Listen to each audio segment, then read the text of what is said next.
Company welcomes back to the entertainment world former Lieutenant Senior Grade Henry Fonda, United States Naval Reserve, in his first acting role after his 3 years' service. Tonight, Henry Fonda stars in the Now It Can Be Told drama, Spy on the Kilocycles, on the Cavalcade of America, sponsored by the DuPont Company, maker of better things for better living through chemistry. Before our play, here is Gain Whitman. Mark Twain once said that everybody complained about the weather, but no one did anything about it. Here's something you can do. Tomorrow you can get that car of yours fully protected against the freeze-up that's sure to strike many sections of the country in the next few weeks, maybe days. Stop at your favorite dealer's tomorrow. Ask him to clean the cooling system of clogging rust and scale with DuPont Cooling System Cleanser. Have leaks stopped with Cooling System Sealer. Have your car protected against freezing, rust, and corrosion by adding a dependable DuPont antifreeze. All of these car protection products are examples of DuPont's better things for better living through chemistry. Now, for the first time, the story can be told of how government agents checkmated an enemy spy invasion. The DuPont Company presents Henry Fonda in the role of government agent Selden Kramer in Spy on the Kilocycles and the Cavalcade of America.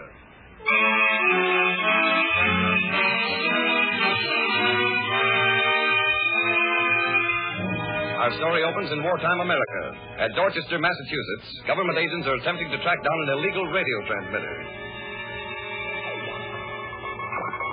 There it is. Did you get it fixed that time? Somewhere between 90 and 94 degrees.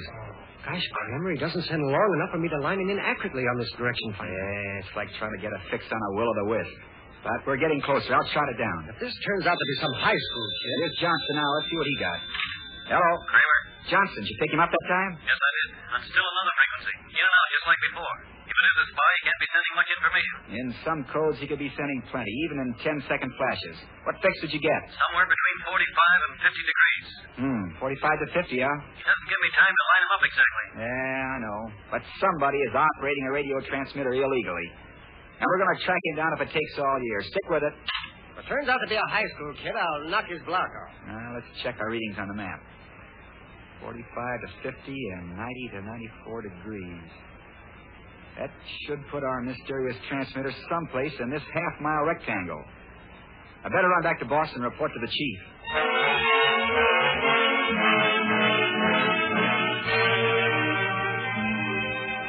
Sit down, Kramer. Thanks, Chief. What about that illegal radio transmitter? Well, it's tough putting a finger right on it. Whoever does the sending is pretty cagey. His messages are short and snappy. Doesn't give us enough time to pinpoint the location of his transmitter. Got the approximate fix? Here, take a look at this. This is a block map of one section of Dorchester. Now, we've got it down this far. The transmitter is located here, right here in this half-mile area. Uh-huh. But you can't get a pinpoint on it. No, not so far. We've combed that neighborhood for hours. We know every foot of it. But this cookie goes on, sends a couple of words in code, and then he's off before we get the chance to nail him. So, what's next? Well, we got a list of every pre-war amateur radio operator in the district. Willard and Johnson are checking on them now. Good. And while they're doing that legwork, I can use you on another little job. Chief, we got to run down that transmitter. The other men can handle that for the time being. Here, look at this, Kramer. I want you to run down this gadget. What is it, Chief? That's what I want to know. Looks like aluminum. No, it's some kind of alloy, I think. Huh. Funny-looking thing. Where'd you get it? Oh, sent in by some vacationist. Says she found it on the beach. Another crank? Could be. Well, so far we've had packages from Subways, unopened boxes containing everything from fruitcake to Limburger cheese. And now we've got a metal tube with hinges that open up. And I want to know what it is. Looks like some new kind of beer can. Don't need an opener. Just press the button, and there it is. All right, Chief. I'll run it down and report to you. How about letting Willard keep in touch with me on the other things? All right. If it'll keep you happy. Maybe not happy, but I'll feel more satisfied. I just don't like to quit in the middle of a case.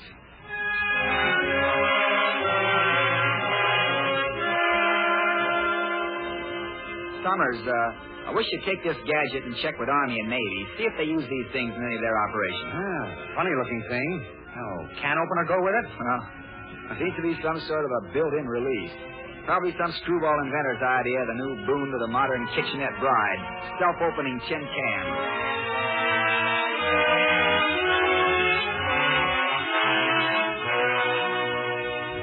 What's the word, Summers? Well, nothing doing as far as Army Navy is concerned. It's not a flare shell tube. It's not a dye marker tube. And they have no idea what it might be? No. Everybody fell in line with your notion. That it might be a self-opening tin can. Well, we'll have to try something else. Yes, Mr. Kramer? Miss Oakes, will you get me Professor Roy Matthews at MIT? Yes, Mr. Kramer. Yeah, sorry you couldn't help you out, Kramer. I wouldn't hazard a guess as to what that thing might be. Okay, Summers. Thanks for trying. Glad to help you out any time. See you again, Kramer. Right. Bye, Mr. Summers. Goodbye. Oh, Mr. Kramer, Mr. Willard is here. Oh, send him right in. Come right in, Willard. Hi, Kramer. Here's the stuff. Reams of reports. After all that leg work, rest your feet. Yes, my dogs are worn down to the ankles. Tell me about it. I don't like to read reports. Well, Johnson and I scoured that half mile till we knew everybody by his first name. There's no transmitter operating, at least none that we could see. Whatever ham sets there were before the war, either dismantled or tucked away. Huh? Sure none of them's been used? Positive. There are only three. One owned by a kid named Schaff, another by a guy named Collins. The third's owned by a Walter Nedless. Uh-huh. Shaft? In the Navy. Collins? In the Army. Nedless? Also Army. Anyone likely to have been using those transmitters? Nedless and Collins dismantled theirs. Everything's locked away. Schaff's is in working order, but his mother and sister swear that no one's been near it. Keep your eye on the place? Night and day. No one went in or out who didn't belong. Who belonged? Schaff's mother and sister and a boarder named Marquette. What's he like? Want to read the report? Nope, you read it. All right. Jack Marquette works in Keller Shipyard. Welder. What else, Willard? That's all. You think Marquette could get in to operate that transmitter? It's in Schaff's room. Mother and sister keep the door locked, waiting for the kid to come home. Uh-huh. Okay, Willard. Good work. Stay with it. Right. Looks like a dead end. Maybe. See you later. We need help on this job. Hello. Hello, Kramer. This is Roy Matthews. How are you, Professor? Feeling fine, thanks. What's on your mind? Well, some girl found a gadget out on the beach, so today our problem isn't who done it, it's what is it? What does it look like? It's sort of a sport model tin can made of some kind of alloy that looks and feels about like aluminum. Send it over. I'll run it through the lab. Thanks, Professor. We can always depend on MIT. Good day, Kramer. Well, that ought to take care of that. What is it, Kramer? Chief, I'd like to take another run down to Dorchester. Now, look, Kramer. Have you got a girlfriend down there, or don't you think Willard is doing the job? No, you're wrong on both counts. You see, our spy on the Kilocycles is still at large, and I'd like to do a little checking. I appreciate all that, but what about our metal tube? Now, Summers reports it has nothing to do with Army or Navy, so I'm sending it over to MIT. They're going to run it through the lab. Good. Maybe if you're a good boy and settle the gadget matter, I'll put you back on that little spy chase. Huh. I was never off of it.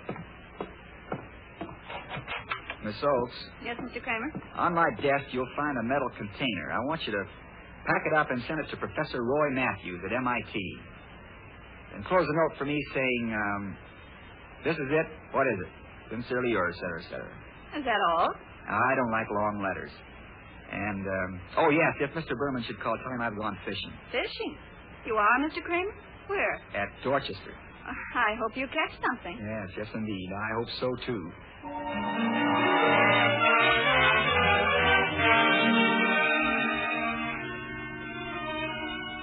Well, Mr. Kramer, ever since Danny's been away in the Navy, you know, Marcel and I've had to take in boarders.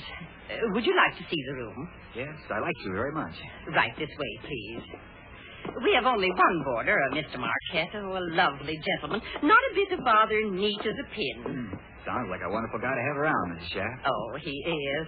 Of course, Marcel and I said we'd never take more than one boarder, but Mr. Marquette's been so wonderful. He's really been no trouble at all. I do hope you're not fussy, Mr. Kramer. Oh, easiest person in the world to please, Mrs. Schaff. Oh, here we are, then.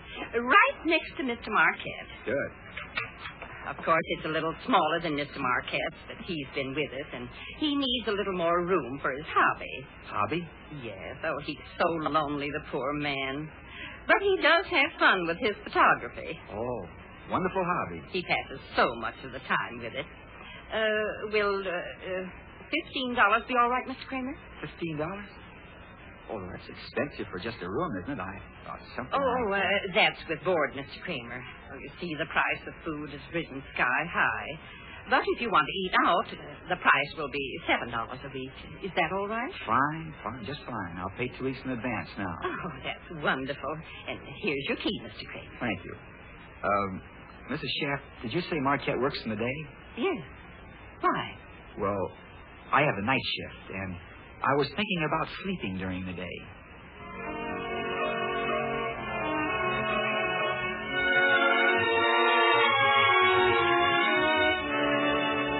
Hello, Chief. Over here at the bar. And what's the idea of having me meet you in this beer joint? Well, I don't want to attract too much attention over at the rooming house. It's safer here. And what's this routine your girl gives me about going fishing? Chief, I think I'm on something pretty hot.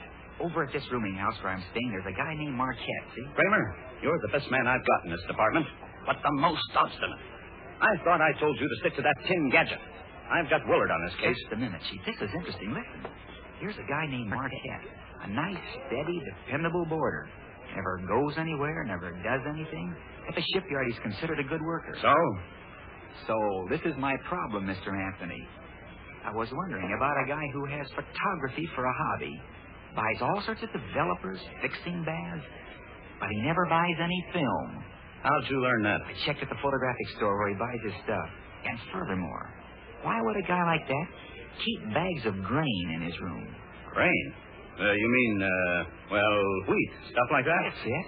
Now, why? You think you've got something? I know I have. And another thing. His room adjoins Danny Schaff's room, connecting door between. He could slip in, use the transmitter for a few seconds, then out. Mrs. Schaff and the daughter never would suspect. Oh, I see. Well, I'll get Willard to jimmy the transmitter so he can't use it. Oh, no, not yet, Chief. Because I got a rough idea that we might like to know whom he contacts and why. Well, I guess you're right. Yeah, I guess you've got something there, Kramer. Thanks, Chief. Oh, by the way, some professor pal of yours at the Institute has been calling you. Oh, Professor Matthews. It's about that metal gadget, I guess. Oh, good. I certainly hope he knows what it is. Yeah.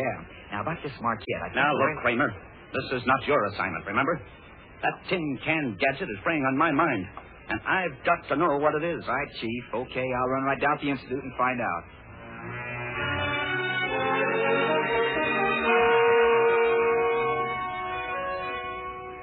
Professor Roy Matthews, please. He's expecting me. Oh, yes, right in there, in the laboratory, sir. Thank you. Hello, Roy. What's cooking? Oh, hello, Kramer. I didn't hear you come in. The chief tells me you called. Yes. Where'd you say you got that gadget you sent in? Oh, some vacationist sent it to us. Found it on a beach. You mean you're stumped, too? Not exactly. Come over here by the light. Don't keep me in suspense. Well, it's an alloy. German make. German? Yeah, they use it in place of aluminum. Now, take a look at it through the microscope. See anything? Are those powder burns on the bottom? They are. So? Notice anything different about it?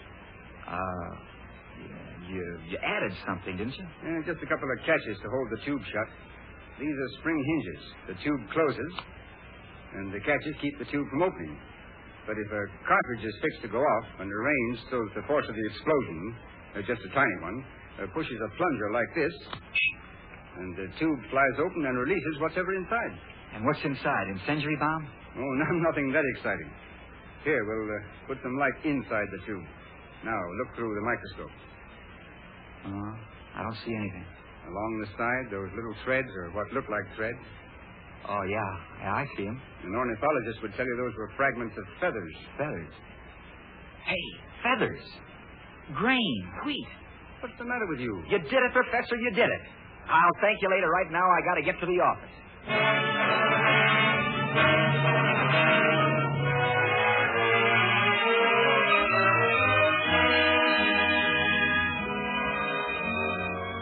We're listening to Henry Fonda as government agent Selden Kramer in the dramatic adventure of The Spy on the Kilocycles on the Cavalcade of America, sponsored by the DuPont Company. Maker of better things for better living through chemistry.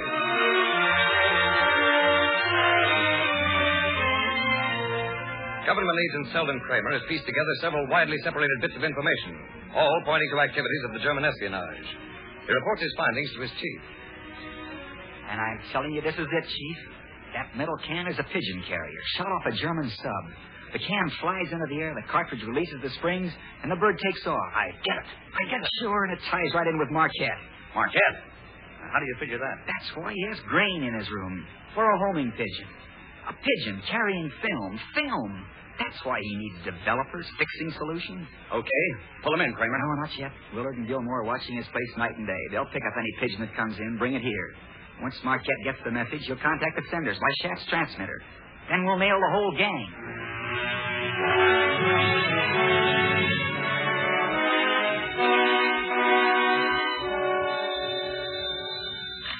Kramer speaking. This is Willard. We just stand a pigeon. Good. Bring him right in and don't spare the horsepower. Yes? Chief, What is it, Kramer? Willard's on his way in with a pigeon. Have the cryptography men ready to decode any message this bird might be carrying.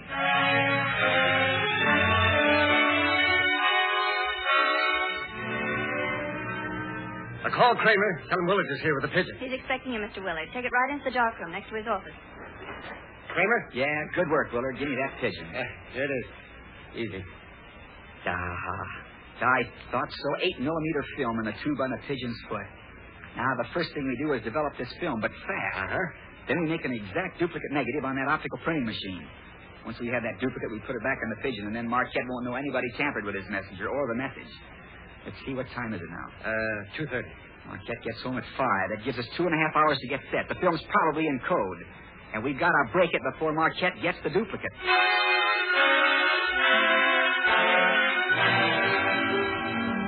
Cryptography men are here, Kramer. Okay, Chief. Here's the film. Smithson, put it in a projector. All right, turn out the lights. There we are. Think you can break it? 5-letter groups. All right, boys, let's get to work. A, X, B, X, A. First group. Second group. C, Q, F, D, Y. 12th group. Y, M, A, C, B. Y, M, A, C, B. Oh, it's tough, Kramer. Yeah, look, you've got to break it before 5. It's 4:15 now. Substitute Y for E, get C. Second group under first. Substitute C for Q, get A. That gives us C-A-L-L. Call. Next letter's a no. Work on next group. Get it fast, boys. It's 4:40.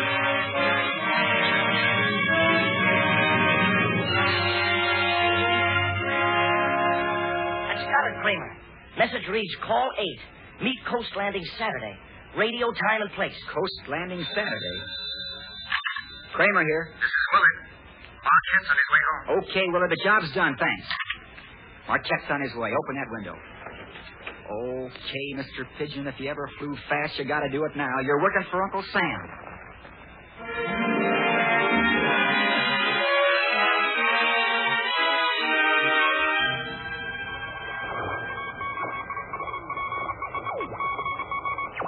Did you get it, Willard? Right. Is it the same code? Same code.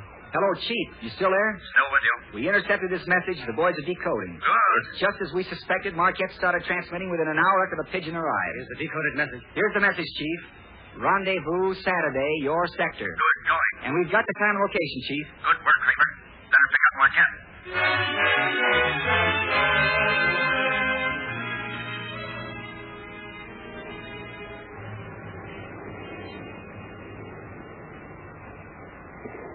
Well, Chief, they sure picked a good black night. Yeah. I just contacted Navy. They have 2 lighter-than-air patrols covering the sector awaiting our signal. Blimps, huh? Yeah. That sub won't get back to Germany if the Navy can help it. Got your sector covered? Yeah, we got 40 men spotted up and down the beach. If those Heinies try to land anywhere within 5 miles of this place, they're going to be mighty Johnson surprised. calling. Chief. Yeah. Radio call. This is Johnson. Marquette left his house at 3:20 this morning. We picked him up. No struggle. A German Luger 38.5-mile flashlight. What shall we do with him? Johnson, bring him down here. Yeah, don't let him miss the party.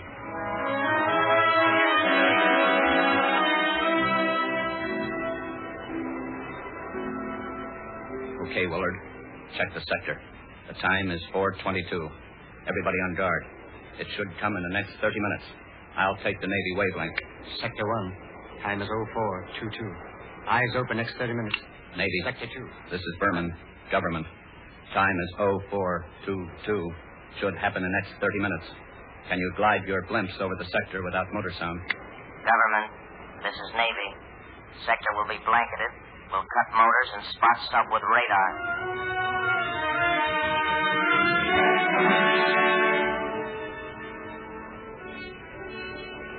Any report, Willard? Nothing so far, Chief. Hey, What's up, Kramer? Look, a light. One long flash, two short ones. Quick, give me Marquette's flashlight. Willard, notify the entire sector on blanket wavelength. Okay, Kramer. Give him the flash in return. This ought to bring him in for the little rendezvous. Give me that mic, Willard. Maybe. This is government. Start your glide, and happy hunting on that radar.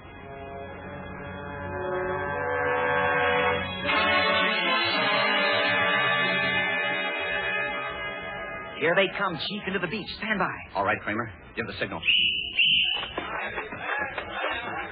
Get that searchlight on. That's good. There they are, in rubber boats. Radio the patrol boat to close in. I'm going down and join the reception committee. Patrol boat, closing.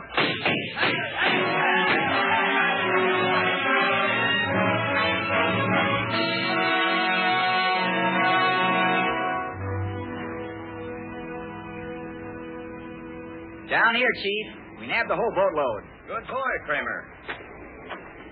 Well. Welcome to the United States, gentlemen. We're glad to be here to receive you. Put the cuffs on him, Jordan. One of them got hit, Chief. Willard, patch him up and have his chums carry him to the ambulance. Hey, what's this? Another rubber boat? Yeah, they were towing it. Well, now, let's take a look and see what kind of presents these Nazis were bringing us. Well, will you look at this, Kramer? What is it, Chief? Coal, of all things. Boxes of coal. Coal? Let me see. Well, how do you like that? Break these lumps open and I'll bet you'll find dynamite. Dynamite? Sure, why else would they have brought this stuff? A few lumps in the coal supply of a defense plant, and then wham, we got another unaccountable disaster on our hands. Well, how about that? Oh, that's a new one. Look, Kramer. Look, the big box of fountain pens. Fountain pens? Mm-hmm. Give me one, Chief. Yeah. Well, how do you like this for a poison pen? Watch, Chief. Unscrew the cap like this. Toss it in the ocean. Right. Clever people, these Nazis. Incendiary pens ready to write plenty of trouble.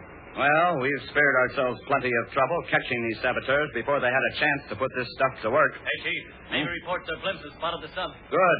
I hope they don't miss. Look, the blimps have their searchlights on. There's the sun. Caught in the light. They're trying for a crash dive.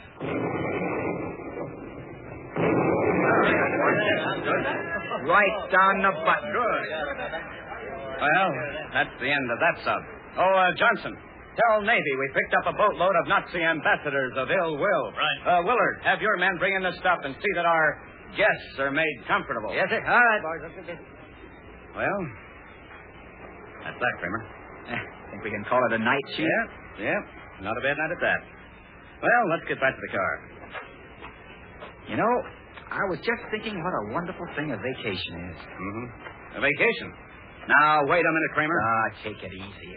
I didn't mean for me. I was just thinking of that vacationer who picked up that metal tube and sent it in. What about her? Well, one fine day when this war's over, we can walk up to her and say, now it can be told. We caught a boatload of saboteurs, sank a sub, and trapped a spy on the Kilocycles. Thanks to you.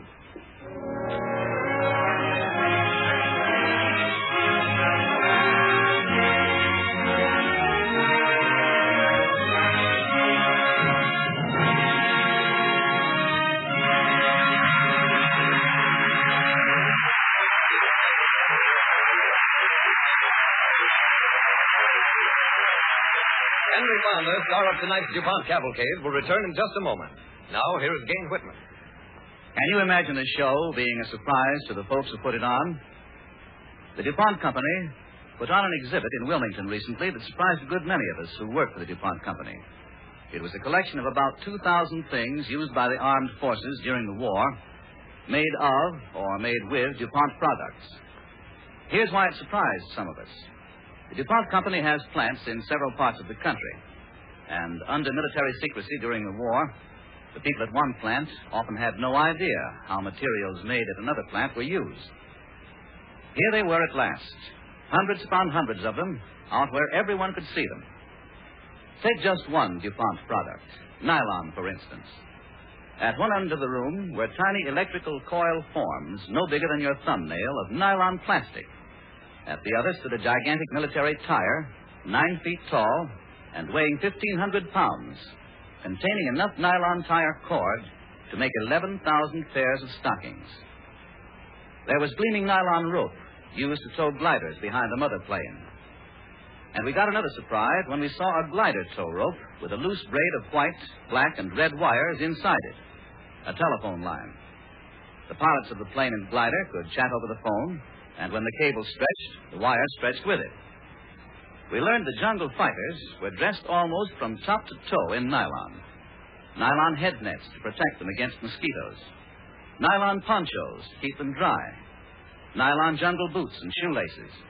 We saw nylon cot covers and nylon mosquito tents and hammocks. We saw nylon stretchers for wounded men. We saw armor vests of heavy nylon cloth in layers, cloth so unbelievably strong that it took the place of metal armor, and dozens of other things made of just this one DuPont product, nylon. Well, the war is over, and nylon is on its way back to you now. The DuPont Company is making more nylon yarn than ever before, enough to supply every woman in the United States with more nylon stockings than ever before. As you know, DuPont makes the nylon yarn. Other manufacturers take the yarn and make the things you want, like stockings. It takes time for them to knit the stockings and dye them. It will take more time for the manufacturers to distribute hosiery to the stores. But nylon stockings are on the way. Made of nylon, one of DuPont's better things for better living through chemistry. And now, here is the star of tonight's DuPont Cavalcade, Henry Fonda. Thank you, everyone. When you're overseas, you think about one thing: what it's going to be like to come home to America and stay home. What it's going to be like to see the family again after you've been separated by 10,000 miles of ocean and 3 or 4 years. Next week, Cavalcade will present the story of one such reunion in an original drama entitled Children, This Is Your Father. Loretta Young will be the star. I think you'll all want to listen next week at this same time to this absorbing story with lovely Loretta Young as its star.